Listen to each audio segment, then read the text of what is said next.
आज हम सीखेंगे something about wave optics. What is wave optics? Wave optics का मतलब है कि लाइट को स्टडी करना है उसके वेव नेचर पे बेस्ड। वेव नेचर क्या होता है? हमें पता है कि लाइट के दो नेचर पॉसिबल है, एक होता है पार्टिकल नेचर और एक होता है wave nature. Now wave theory सीखने के पहले हम लोगों को कुछ बेसिक थियरीज पता होनी चाहिए।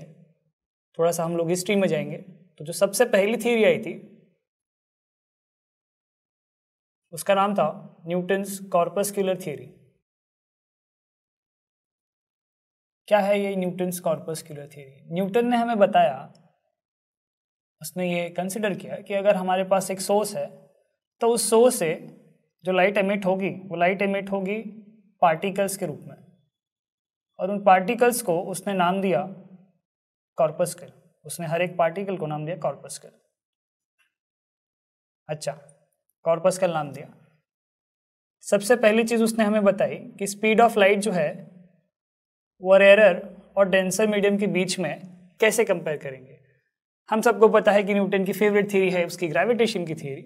तो न्यूटन ने हमें कहा कि डेंसर मीडियम में मॉलिक्यूल्स की डेंसिटी ज़्यादा है, यानी कि नंबर ऑफ मॉलिक्यूल ज़्यादा, यानी मास ज़्यादा है for the given volume. So light जो है रेयर से जब डेंसर में ट्रैवल करेगा तो ग्रेविटेशनल पुल की वजह से लाइट की स्पीड डेंसर मीडियम में ज़्यादा हो जाएगी, यानी कि वाटर में स्पीड लाइट की ज़्यादा है कंपेयर टू एयर के। लेकिन ये गलत है, हमें पता है। अच्छा, उसके अलावा न्यूटन ने कुछ चीज़ें एक्सप्लेन की थी हमें, लाइक लाइट जो है वो स्ट्रेट लाइन में ट्रैवल कर सकती है, जिसे हम कहते हैं रेक्टिलिनियर प्रोपगेशन। सो एक प्रॉपर्टी थी जो वो एक्सप्लेन कर पाया, समथिंग कॉल्ड रेक्टिलिनियर प्रोपगेशन। हम इसको समझ सकते हैं क्योंकि हम देख रहे हैं कि हमने पार्टिकल नेचर कंसिडर किया हुआ है। तो अगर आप एक पार्टिकल कंसिडर करें और आप उसे मूव कराएं तो ऑब्वियसली वो स्ट्रेट लाइन में ट्रैवल करेगा। अच्छा, लेकिन ये जो थियरी थी न्यूटन की उसके कुछ ड्रॉबैक्स थे। क्या ड्रॉबैक? आपको तो पहला ड्रॉबैक यही दिख रहा है। दूसरा ड्रॉबैक था कि वो कुछ कंसेप्ट है वो एक्सप्लेन नहीं कर पाया, जैसे कि साइमल्टेनियस रिफ्लेक्शन और रिफ्रैक्शन।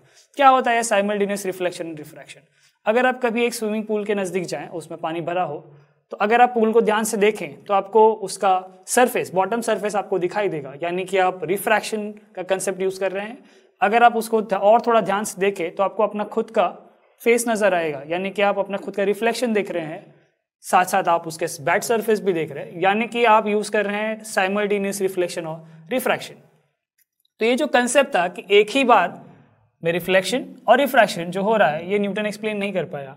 उसके अलावा कुछ प्रॉपर्टीज थी जैसे इंटरफेरेंस, डायफ्रैक्शन, ये प्रॉपर्टीज वो एक्सप्लेन नहीं कर पाया।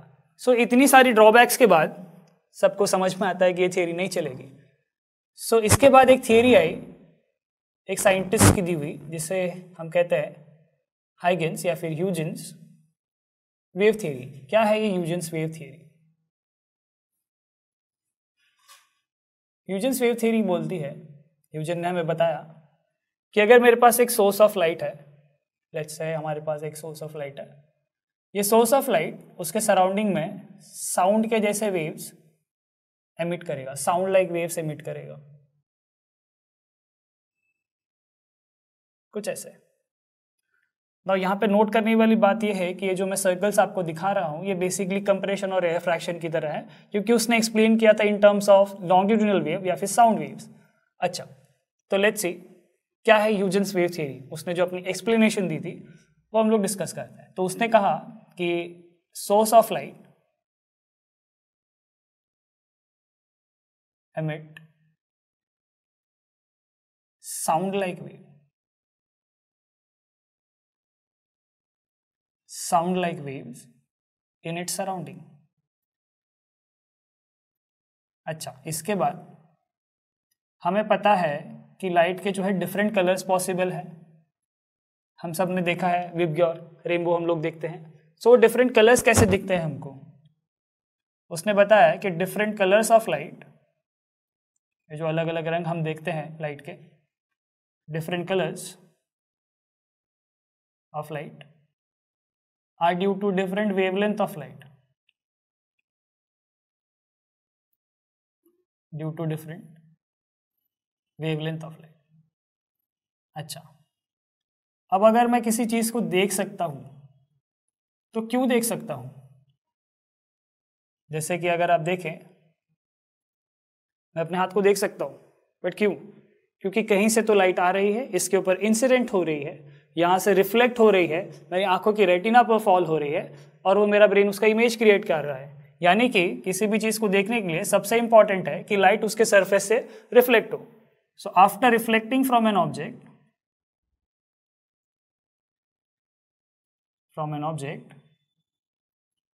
light strikes our retina.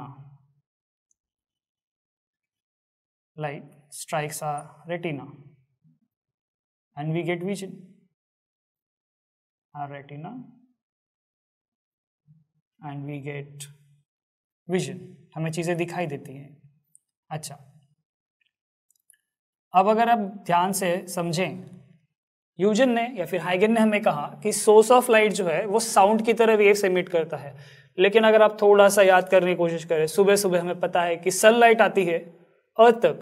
अगर आप कंसिडर करें कि कहीं दूर सन है और यहाँ पर हमारा अर्थ है, तो सन और अर्थ के बीच में सबको पता है कि वैक्यूम है, और साउंड जो है वो वैक्यूम से ट्रैवल नहीं कर सकती, लेकिन फिर भी हमें लाइट मिल रही है। बट ये ऐसा कैसे हुआ? तो वो एक्सप्लेन करने के लिए ह्यूजन ने हमें एक छोटा सा कंसेप्ट बताया।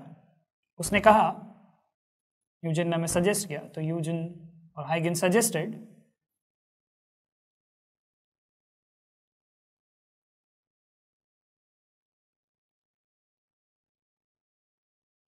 that an imaginary matter, क्यों इमेजिनरी? क्योंकि जो ये सब्सटेंस के बारे में हम लोग बात करने वाले हैं वो एक्चुअली एग्जिस्ट नहीं करता है। It was just a manipulation by Huygens to explain the concept of propagation of light through the vacuum. Imaginary matter that is luminiferous ether. अब ये लुमिनिफेरस एथर जो है वो एक ऐसा सब्सटेंस है जो लाइट को ट्रैवल करने देता है वैक्यूम में भी। अगर मैं कहता हूं कि अगर मेरे पास एक कोई सब्सटेंस है, तो आप कहेंगे कि उस सब्सटेंस की कुछ प्रॉपर्टीज होंगी। तो देखते हैं कि उस सब्सटेंस की क्या प्रॉपर्टीज हैं।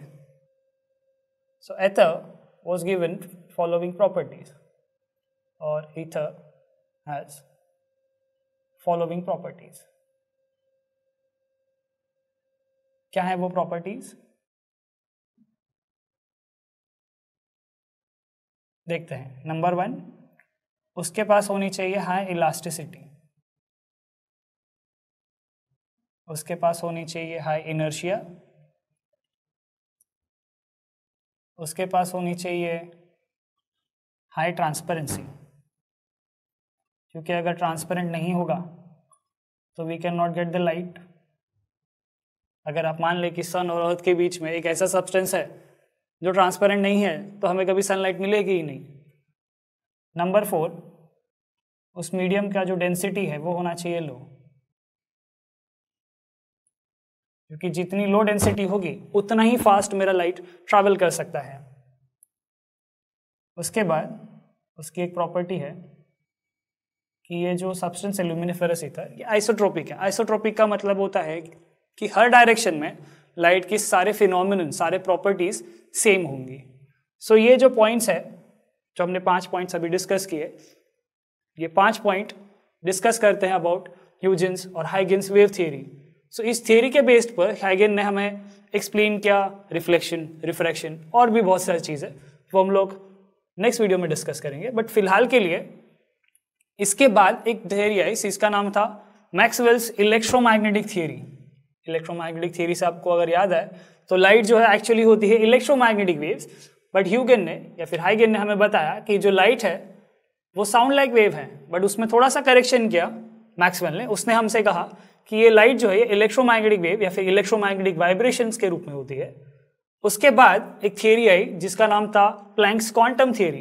क्वांटम का मतलब क्या? अगर आपको याद हो, न्यूटन कॉर्पस्कुलर थियरी में हमने कहा था कि ये जो पार्टिकल है, ये जो लाइट है, इसको नाम दिया था न्यूटन ने कॉर्पस्कल, लेकिन प्लैंक ने इसको नाम दिया क्वांटा, और उसने कहा कि ये जो क्वांटा है, जो पार्टिकल है, इसकी कुछ एनर्जी है, और इसी को बाद में आइंस्टाइन ने वर्ड दिया था फोटोन।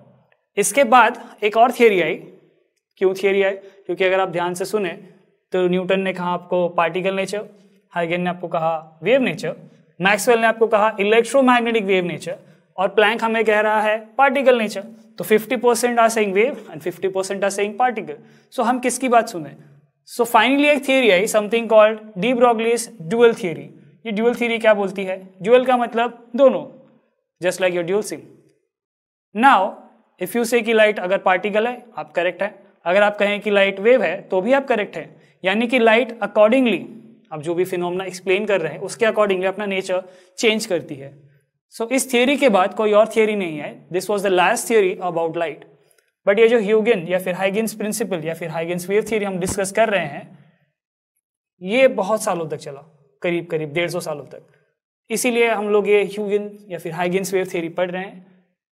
आई होप कि आपको ये वीडियो में समझ में आया कि डिफरेंट थियरीज ऑफ लाइट क्या है। Thank you.